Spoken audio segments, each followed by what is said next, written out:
You're listening to Invisible Malaysia. In this episode, journalist, filmmaker, and organizer of the annual Refugee Festival, Mahi Ramakrishnan, talks about refugees and the arts and reflects on Malaysian responses towards advocacy efforts for refugees. We also talk a little about refugees and human trafficking and how those two issues intersect. I hope you find this episode useful. Hi everyone, my name is Nadine Faisal. I'm an intern at Tenaga Nita. Tenaga Nita is a human rights NGO that promotes and protects the rights of migrant workers, trafficked individuals, refugees, women and children in Malaysia. And you are listening to or watching, if you're on YouTube, Invisible Malaysia, a podcast where we interview members of the refugee communities in our country and also interview experts in the field to find out more about refugee communities as well as the issues that they face. Today I'm pleased to be joined by Mahi Ramakrishnan. She is no stranger to being interviewed, are you? Not quite, but I don't understand why you still get a little bit nervous. Yeah, this is like, I'm a green interviewer, so yeah. She is an investigative journalist as well as a filmmaker. She also founded the Refugee Fest in 2016, and that's actually the Refugee Festival. Oh, sorry, the Refugee Festival, film. No, we do have film screenings though. Oh, okay. But it's the Refugee Festival, and it creates a platform for the refugees to voice their, to voice out what they want to voice out, and also acts as a platform to connect them with the host communities as well. And because it showcases their talent, it's our way of showing that the refugees are much more than the persecution that they have experienced. Yeah, I respect that so much. So, in your own words, I've given a little spiel, I guess you could say, but in your own words, could you tell us about yourself? She's said everything. To you, what's your most important work, or the highlights? When I started as a journalist, I think 25 years ago easily, I thought that I was going to change the world, and then 2 years later I realized, oops, that's not gonna happen. And then I realized that as a journalist, my most important work was to actually put out the information out there so that when people make choices, they actually make informed choices, and that's what I try to do. And when I do investigative films and investigative journalism, I try to put stories out there, stories which otherwise would never be told, issues which otherwise would never be known. I think that that's so far the best thing that I have actually done. And in your career, in your work, you've gone to the countries themselves where the things are happening. Like, you've gone to Myanmar, you've been on the border to try to buy a weapon, etc. I watched your TED Talk. You've experienced covering so many things. What made you decide to focus some of your energy into covering or advocating for the refugee community here? When I was working for BBC as well as Press TV out of Iran, I did quite a bit of work on the refugee communities, particularly focusing on the Rohingya at that point in time. And I was doing features as well as news reports. And then when I started getting to know the Rohingya more and more, I realized that the issue was just so dizzyingly complex. It wasn't easy to tell a story. It wasn't a straightforward story in the first place, right? So what happened is that I think I kind of got really a bit involved, which again doesn't speak well for me as a journalist, because the first thing they tell you is, there has to be like a separation between the issue and the reporter. But you're human. So I kind of got really emotionally involved, and then I think 12 years later, I'm really hooked onto it. And then I started talking to more and more refugee communities. And then I think there was something that connected with what I wanted to do. So I now work on organizing communities, creating platforms for them to speak up, because more often than not we hear CSOs and NGOs and non-profit organizations speaking for and on behalf of the communities. So we thought, okay, let's create platforms where the refugees can speak up for themselves. We just really wanted to hear more refugee voices. So I do that, and I also do advocacy by working with members of parliament such as Charles Santiago, for example, to further advance advocacy on the refugees. Okay, I'm great that our conversation has headed in this direction, because I would love to find out also for our viewers and listeners, the landscape, I guess you could say, in advocacy, like CSOs, NGOs. What are all these acronyms? FBOs, and all. Yeah. Well, you have the non-governmental organizations, you have the non-profit organizations, you have the community-based organizations, That's the civil CBO. society, yeah, Okay. and the civil society organizations. That's CSO. Yes, but I think that what is really important is for us to create more and more avenues, platforms, opportunities, chances for refugees, not just refugees, you know, for migrant workers, trafficked persons, stateless persons, for the survivors themselves to speak. Because, you know, sometimes it's a very thin line. Yeah. You may think that you know the issue so well, that you know a particular community so well, and you think that you know what they want. But more often than not, when you listen to them and when you ask them to advocate for themselves, you'll be surprised to know that the things that they want and that which you think they wanted may not necessarily be the same. And also, you know, working with the refugee communities has taught me so much about, you know, holding on to hope and courage and determination, because, you know, that's how they survive. Yeah, so I suppose it's like what you are pushing for in what you said most recently is nothing about them should be without them. Exactly. Yeah. So that's a principle that we hold dear to in this production. So that's why we'll be interviewing members of refugee communities directly, because they can speak for themselves. Exactly. Yeah. All right. So I wanted to ask you, why is building platform, organizing the Refugee Festival, why is that necessary? What, in your experience, are the prevailing ideas that Malaysians have about refugees? See, we are a very racist and xenophobic society. It saddens me to say this, but that's the truth. And, you know, like for example, now we have a new government, and even before, there were some ministers and even the former Prime Minister himself, and now the current Prime Minister, and also the Foreign Minister, you know, they talk about giving work opportunities for refugees. But when you look at the comments from Malaysians, they're frightening, because it goes like this, you know, put them on the boat, let them die at sea, you know, kill them. Why should we give them opportunities? You know, we toppled a corrupt regime. Malaysia is for Malaysians, those kinds of things. Now you have a choice. You can get really angry with Malaysians and stay away, or you can tell yourself that, you know, people are always afraid of something that they don't really know in its entirety. And you can take it upon yourself to actually connect these two groups so that one can get to know the other better. I have done this. I'm speaking from experience here, because from the Refugee Festival, we actually did a community-based festival where we took the the artists from different refugee communities and took them to the Nigel Gardner plantation. And we got the plantation folks to come and listen to poetry, presentations, and music and dancing. And they were just, first they were quite shocked, because they didn't really know what being a refugee was all about, why they actually were fleeing. And then they were able to sympathize and empathize with these people. And so many of them came up to me, and these are the poor guys I'm talking about, right? Came up to me and said, Mahi, we want to do something. Can I give some money? You know, these people are just like us, and you know, they've got the same, you know, the color of their blood is also red, and look at the kind of experiences and the persecution that they have gone through, and you know, it's really upon us now to try and do something for them. So you see, the narrative changes. And some of them were even talking to me about going to their elected representatives to talk about including refugees, you know, when it comes to job opportunities and stuff like that. So, and also in economic participation. So, you know, it's really imminent that, for example, the Refugee Festival actually creates platforms for Malaysians to come and get to know the refugees better. And, you know, this is really important, because at the end of the day, the refugees live amongst us, and we need to get to know them. We need to embrace them, and we need to accept and celebrate diversity, and we need to understand, one, that all refugees can contribute effectively to any given society if opportunities are provided for. Yeah, I was talking recently with Alice in this same car earlier about the fact that the resettlement rate is only 1%. Right. Really, globally. And also many refugees are fleeing persecution and conflict, so that's why it's a responsibility for us to, you know, care about and provide for these communities, because they are a semi-permanent feature of Malaysian society, right? Yeah. Okay.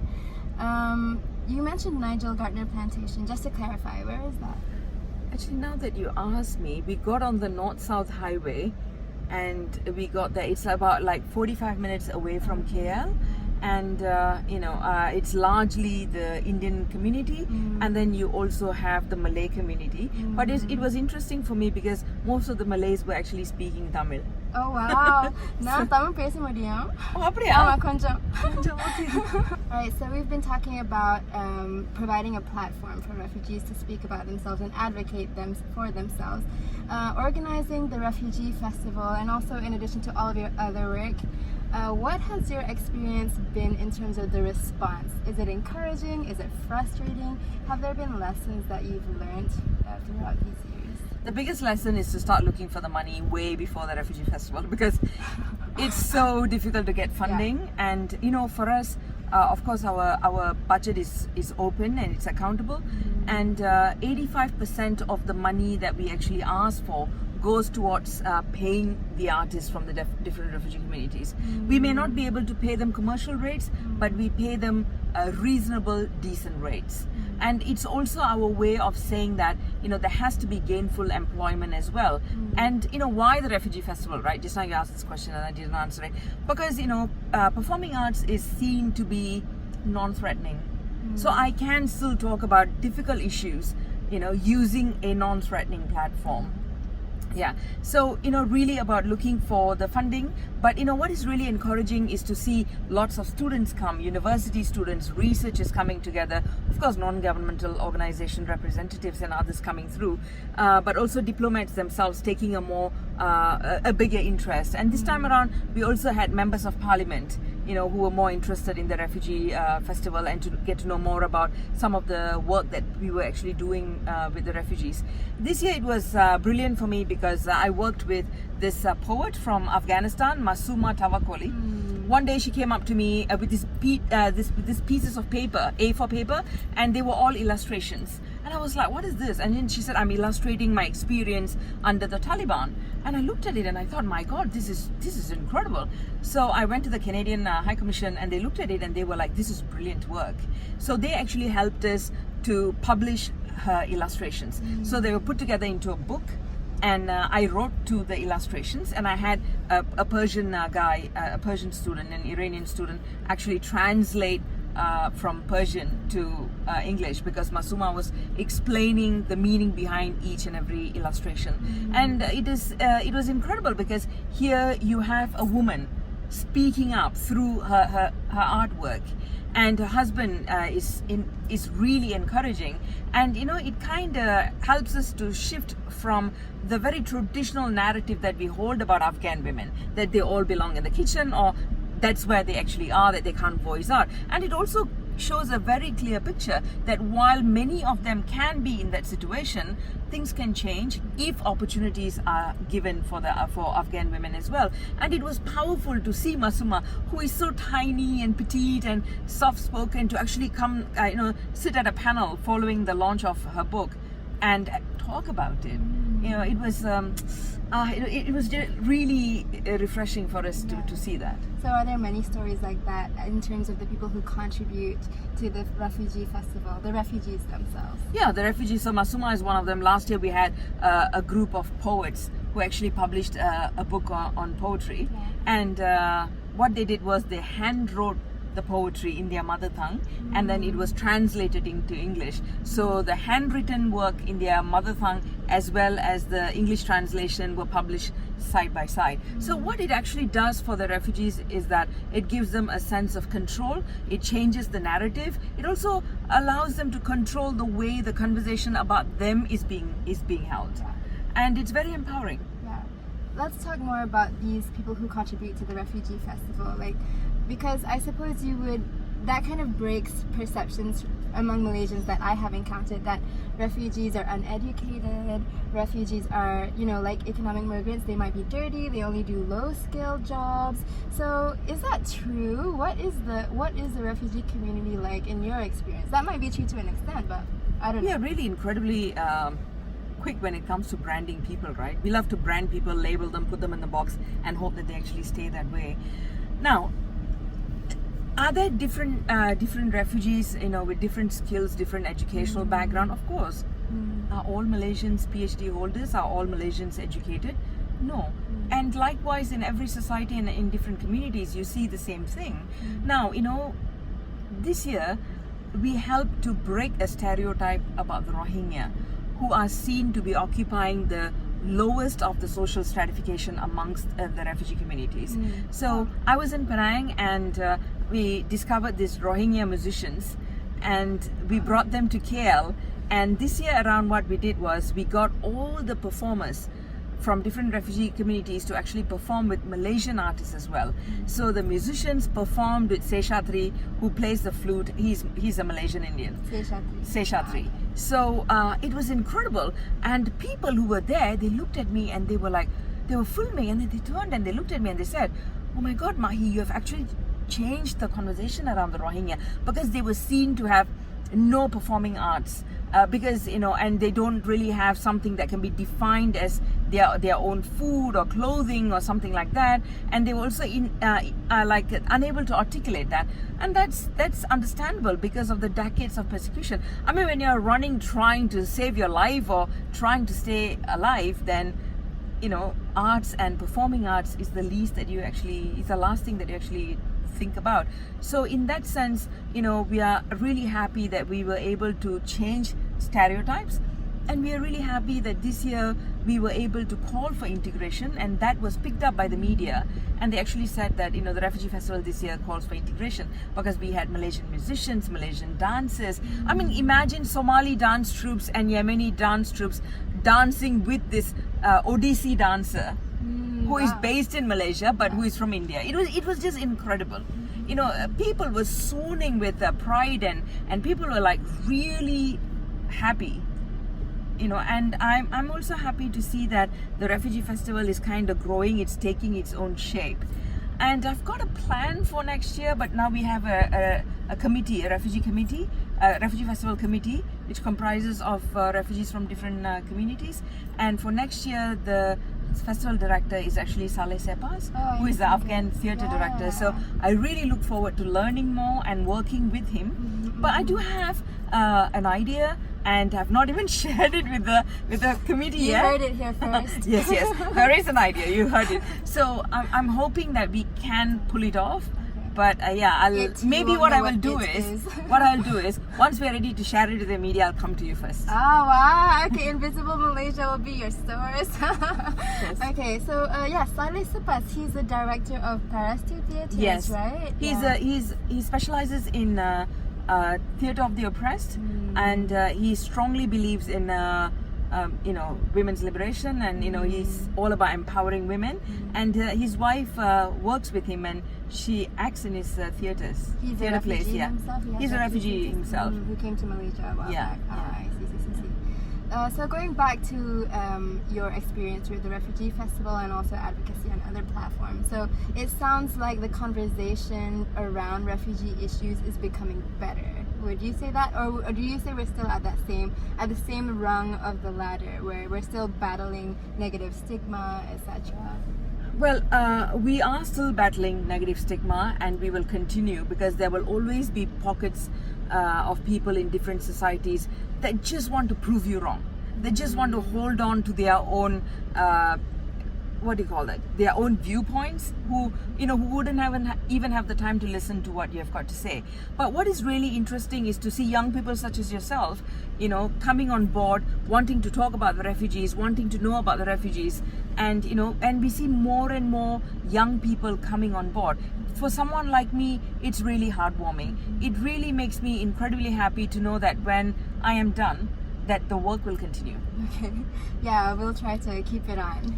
Another question that I wanted to ask you is, I have heard some I guess discomfort, I suppose. One thing that the refugees are afraid of is people coming to see their cultural production, their art, because of their status as refugees. Have you heard this sort of feedback, and do you think that there should be some effort to distance themselves, refugees as artists, with their, I suppose, victimizing label as refugees? I've not just heard this, but one of the poets actually came to me and said that he may not want to perform in the next Refugee Festival because he's being labelled as a refugee poet. So, and this happened early this year, before the Refugee Festival. So it really got me thinking.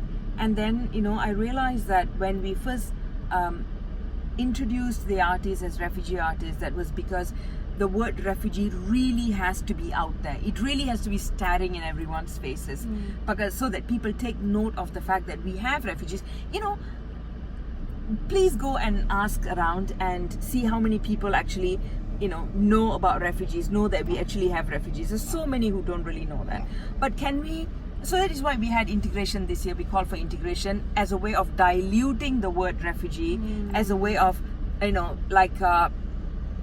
not branding them as refugee artists, but as artists from different communities. So I think that we are at a point where we are ready to do that. But again, you can't really run away from the refugee narrative as well. All I think is that there has to be a fine balance where you don't have to brand them as refugee artists, but you cannot run away from the fact that they are refugees and that they do have a history. And to me, that's powerful. Yeah, I suppose the thing for us Malaysians to take away is not to emphasize their refugee-ness, like emphasize their personhood and their talent. Exactly. And then sure, they're refugees, but that doesn't mean that's not their all-encompassing identity. And I think that's why there's discomfort among the refugees with the label refugees. All right, thank you. We're back from the break. So you've done a lot of work on human trafficking. I wanted to know whether the worlds of trafficking and refugees intersect. Obviously, it's just so interconnected. Actually, trafficking has been happening for a long time. I still remember in 2001, I did a story for Time magazine where I bought a Smith & Wesson from a Thai army camp in Yala. You brought a what? A Smith & Wesson. It's a gun from the Thai army camp in Yala, together with, my fixer was an arms smuggler. And I did that because I wanted to talk about the arms smuggling route in Southeast Asia and how the Thai army was actually supplying weapons to the militants around the region and outside the region. So, I don't believe in armchair journalism, so I thought I'll just go ahead and do it. And I did it. And when we were coming back, Din had a call on his phone and he said, Din is the fixer? The fixer. Okay. He said, I have to go back to Yala tomorrow because I need to go to Chiang Mai or wherever, because I need to get girls for some people and stuff like that. So all of this was happening, and what I didn't realize is that he's actually talking about trafficking, because the word trafficking was not in the vocabulary in 2001. Yeah, what is trafficking? I don't think we've defined it yet. Actually, trafficking is when you forcefully take people from one place to the other. Now, when you look at trafficking and refugees, it need not necessarily be trafficking all the way through, because because the refugees have no choice. They are held in such precarious situation that like for example in Burma, they either die or they leave. Right? If you stayed back, you'll die. So they are forced to leave, and they actually go to a person and say, I want to leave, and they willfully jump into the boat. Now that is human smuggling. But when does it become trafficking? It becomes trafficking when they are held in army camps along Malaysia-Thai border, and when money is being extorted, and then they're sexually abused because they cannot pay that kind of money to secure their release. That becomes trafficking. Right? So when you look at what's happening now in Cox's Bazar, with the threat of them being transferred to a sinking island, and then with the ongoing talks between Bangladesh and Burma wanting to send them back to Burma. Just a moment. Cox's Bazar is the refugee camp in Bangladesh. Right. Okay. So and then also the monsoon season, and the fact that you have more than 1 million people there, and resources and logistics and infrastructure is being fought by all of them, makes it very difficult for the Rohingya to continue living there. Now, is Malaysia a paradise? Obviously not, because here they still can't work, they can't send their children to school or get proper access to healthcare. But is it way better than Cox's Bazar? Obviously so. So will they leave? Obviously they will. And they will leave and they will tell the traffickers, yes, we have money. And the traffickers also know that they don't have money. But the traffickers also know that they have relatives and friends in Malaysia. So when they are held in trafficking camps, they'll give them phones so that they can make phone calls and secure the money to secure their release. So people like you and me, we look at refugees and we say, okay, we really need to empower them, we need to embrace them, we need to celebrate diversity, we need to create opportunities for them. Traffickers and human smugglers look at them and say, oh my God, I can make 1,000 ringgit, 800 ringgit, 850 ringgit off each of them. Right? Yeah. And it's a multi-billion US dollar industry. Who are these traffickers? It's that's another sad thing, because 85% of the traffickers are Rohingya themselves. Mm. You know, when it happens from Burma, then then you have 85% of the traffickers from Burma themselves, are Rohingya themselves, and then you have the Thais, and then you have like a handful of Malaysians. That's negligible. So it's crazy because it's the own people doing this to them. When I did my film 2 years ago called Bo, which means bride in the Rohingyan language, B-O-U, it means bride. I spoke to the trafficker, and the trafficker is Rohingya himself. And the traffickers were actually holding these girls in trafficking camps, sexually abusing them before they are sold off as child brides to Rohingya men in Malaysia. And then during the research, I found out that the Rohingya men were commissioning child brides through the traffickers themselves. This is unfathomable. So it's like a business. It's a business. Definitely a business. It's a business, and the lives of children are completely destroyed in the process. Like one of the girls I spoke to told me that she fled Burma when she was about 10 and a half, 11 years old, and a year from then she was sexually abused by more than 60 traffickers. So I mean, what do you say about that? Right, this brings us to an issue that I like to call complexity.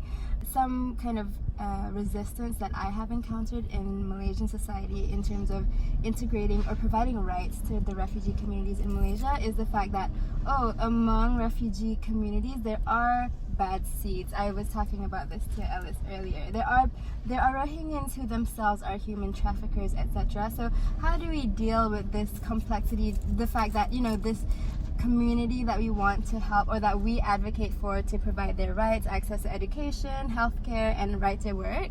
How do we deal with the fact that they are complex and they're not all innocent victims, I suppose you could say?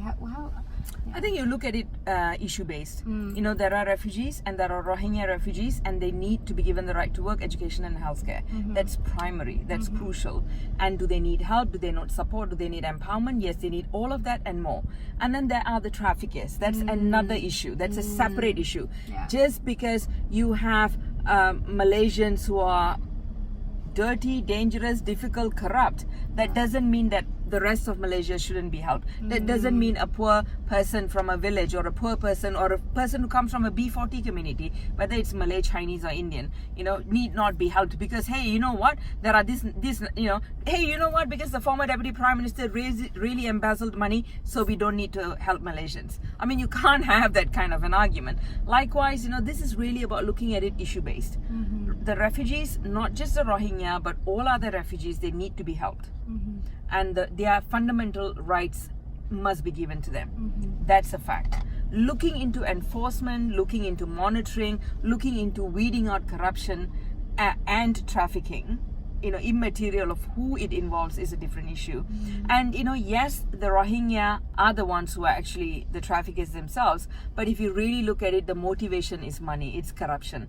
If enforcement officers do not want to be a part of this corrupt system, this endemic corrupt system, then it's impossible for the Rohingya to actually work the trafficking route as well, and for other traffickers to actually work the route. The reason why they can actually do it is because there are enforcement officers who are complicit, and we have got enough report.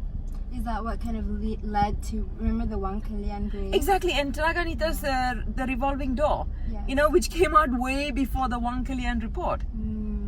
And if I'm not mistaken, I think when I spoke to Angel, she said that they had notified, the special branch after the report was launched, and I'm not sure what actually happened after that. The Revolving Door is a publication by Tenaga Nita about how the state is complicit in this interaction between refugees and traffickers, and how a lot of people fall vulnerable to exploitation, etc., and how all of these things are interconnected. You can get that book through, I'll put a link or something down there. All right, thank you so much, Mahi. I think we're going to bring our conversation to a close. Before we end though, I wanted to ask you, so what resources would you point to for a Malaysian who wants to know more and do more? I think Tenaga Nita has quite a bit of report and publications as well. And then there are filmmakers, Zan Azli, not just me, but also filmmakers like Zan Azli, who have actually done films on the Rohingya. And, I'm not sure. I think the rest of it is to really look for NGOs and civil society organizations that actually work with not just the Rohingya but other refugees as well, because I think most of them need volunteers. They do need help, and what is really lacking in this country where refugees are concerned is a research paper, or rather our research papers, to look at, for example, access to mental health, what is actually trafficking and where it's actually how prevalent is it, does it still happen, what's going to happen in the future with the Rohingya wanting to leave Cox's Bazar. And also the other conversation that we never have is to really look at the kind of violence that is perpetrated by the Rohingya men to the women and children in a private space, for example, whether it's in Cox's Bazar or in their homes in Malaysia, the prevalence of child brides among the Rohingya community. So there are so many things that need to be talked about, but some of it we feel that we are inadequate to have those conversations. But what is really lacking here is research on the ground, both qualitative and quantitative, that needs to be done. So I'm sure that we need people, we need students to come on board. We need funding. We also need research funding as well. So it will be incredible if people can just Google to find out, which are some of the NGOs and CSOs that are working on refugee issues and connect with them. I think that'll be good. That'll be useful. Your NGO is one of them, Beyond Borders. Yeah, it's called Beyond Borders, and we are trying to do a research looking at the kind of mental health issues, which is prevalent among the refugee community, and we are trying to identify if a certain type of mental health issue is prevalent or is exclusive to certain refugee communities, and why, and when did this happen? Is it when they were in their home countries experiencing the violence, in transit, or while being in a state of limbo in Malaysia, or is it like a continuum of all of this? But hey, you guys, the fact remains that we have no money, so we have been trying to get this done. So yeah. Mini tangent, I guess. Where do CSOs and NGOs get their money from? Embassies? I heard just now. Or well, oh God, I really have no idea.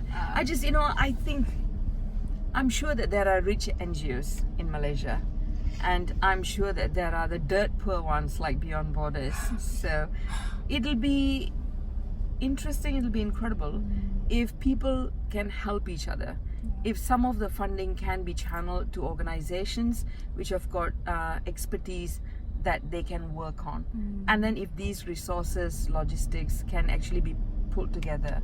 But unfortunately I don't really see it happening, because we are not, I think, at that stage yet, and that's sad. Yeah. All right, thank you so much, Mahi. We're at the end of our conversation. Before we stop, any last points to make? No, I think I've already said it all. It's all about funding. So let's just hope that, since this year is ending, next year will be better year, that it'll bring us more money, so that we can actually continue to do the work. But congratulations, and thanks for the good work that you do. Thank you so much. All right. You've been listening to Invisible Malaysia, a podcast about refugees produced by Tenaga Nita. Efforts like this rely on support from people like you. Help ensure continued support for marginalized communities by donating to Tenaga Nita through PayPal at www.tenaganita.net, or find our bank information on our Facebook page.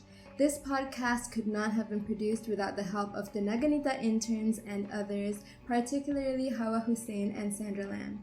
I'm Nadine Faisal. Thank you so much for listening.